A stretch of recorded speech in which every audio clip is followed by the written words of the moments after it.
বর্ধমান বিশ্ববিদ্যালয়ে 4th সেমিস্টারে Bangla মেজরের paper 3 অর্থাৎ থার্ড পেপারটা প্রশ্নপত্র দেখে নাও। প্রিভিয়াস সালের 2025 সালের। এখানে তোমাদের বিষয় আছে ছন্দ ও অলঙ্কার। কোন কোন বিষয়ের প্রশ্ন আছে? তোমাদের ছন্দ ও অলঙ্কার। ছন্দ অলঙ্কার থেকে তোমাদের কী প্রশ্ন এসছে 2025-এ একবার দেখে নাও। দেখো, তোমাদের 1 নম্বর দাগে 15টা প্রশ্ন থাকবে, তোমরা যে কোনো 10টা প্রশ্ন উত্তর দেবে। কী আছে দেখো। প্রথম প্রশ্ন, 1 ক, ছেদ ও জ্যোতির পার্থক্য বুঝিয়ে দাও।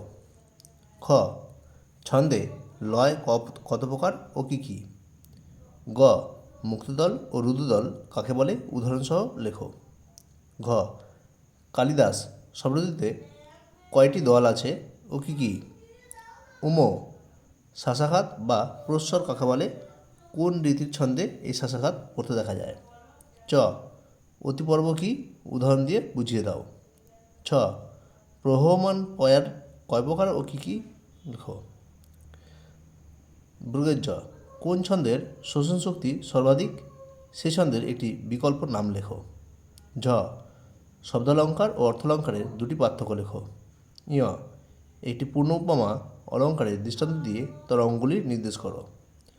ট, তুমি অচপল দামিনী, এখানে কি অলঙ্কার হয়েছে বুঝিয়ে দাও। ঠ, ব্যতিরিক অলঙ্কার কয় প্রকার ও কী কী। ড, নিন্দার ছলে প্রশংসা ও প্রশংসার ছলে নিন্দা বোঝালে কোন অলঙ্কার হয়, একটি উদাহরণ দাও। ঢ, মাটির ভয়ে রাজ্য হবে মাটি, কোন অলঙ্কার বুঝিয়ে দাও। মধ্যাহ্ন, উদাহরণের সাহায্যে কাকু বক্রোক্তি অলঙ্কারের বৈশিষ্ট্য বোঝাও। এই হচ্ছে তোমাদের 15টা প্রশ্ন, তোমরা যে কোনো 10টা প্রশ্ন উত্তর দেবে। প্রশ্নমান 2। এরপর দেখো 2-এর দাগে কী আছে। যে কোনো 4টি প্রশ্নের উত্তর দাও। এখানে তোমাদের মোট 6টা প্রশ্ন থাকবে, তোমরা যে কোনো 4টি প্রশ্নের উত্তর দেবে। দেখো, ক, মাত্রা কাকে বলে, বিভিন্ন প্রকার ছন্দে মাত্রা গণনার পদ্ধতির রীতি সম্পর্কে আলোচনা করো। খ, বাংলা স্বরবৃত্ত বা দলবৃত্ত ছন্দের বৈশিষ্ট্যগুলি উদাহরণ সহ বা দৃষ্টান্ত সহ আলোচনা করো। গ, অপহতি ও সন্দেহ অলঙ্কারের পার্থক্য দিকগুলি উদাহরণের সাহায্যে স্পষ্ট করো।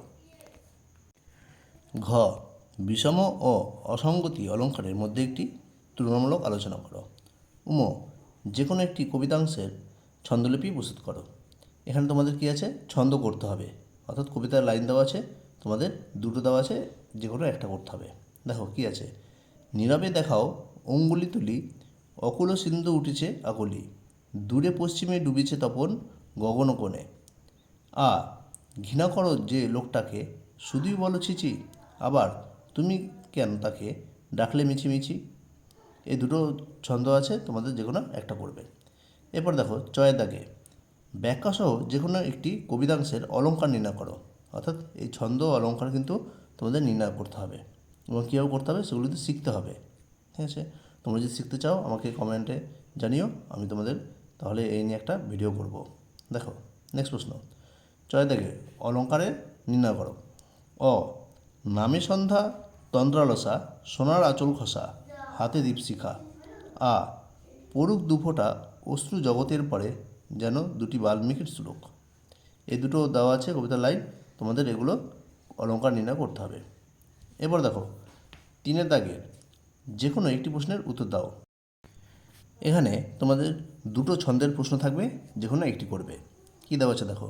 ক, মিশ্র কলাবৃত্ত ছন্দ কাকে বলে, এই ছন্দের বৈশিষ্ট্যগুলি উদাহরণসহ আলোচনা করো। খ, অমিত্রাক্ষর ছন্দের প্রবর্তক কে, এই ছন্দের সাধারণ লক্ষণগুলি উপযুক্ত দৃষ্টান্তের সাহায্যে স্পষ্ট করো। এই 2টোর মধ্যে তোমরা একটা করবে। তারপরে 4-এর দাগে দেখো যে কোনো একটি প্রশ্নের উত্তর দাও। এখানেও তোমাদের অলঙ্কার দিয়ে 2টো প্রশ্ন আছে, 2টো প্রশ্নের মধ্যে যে কোনো একটা অলঙ্কার প্রশ্ন করবে। ক, অনুপ্রাস কাকে বলে, উদাহরণসহ অনুপ্রাসের বিভিন্ন শ্রেণীবিভাগের পরিচয় দাও। খ, রূপক অলঙ্কারের বিশেষত্বের পরিচয় দিয়ে নিরঙ্গ রূপক ও সাঙ্গ রূপকের পার্থক্য উপযুক্ত দৃষ্টান্ত সহ বুঝিয়ে দাও। এরকম প্রশ্নপত্র ও সাজেশান হাতের মুঠোয় পেতে হলে এখনই চ্যানেলটি সাবস্ক্রাইব করে রাখো এবং ভিডিওগুলো বন্ধুদেরকে বেশি বেশি করে শেয়ার করে দেবে।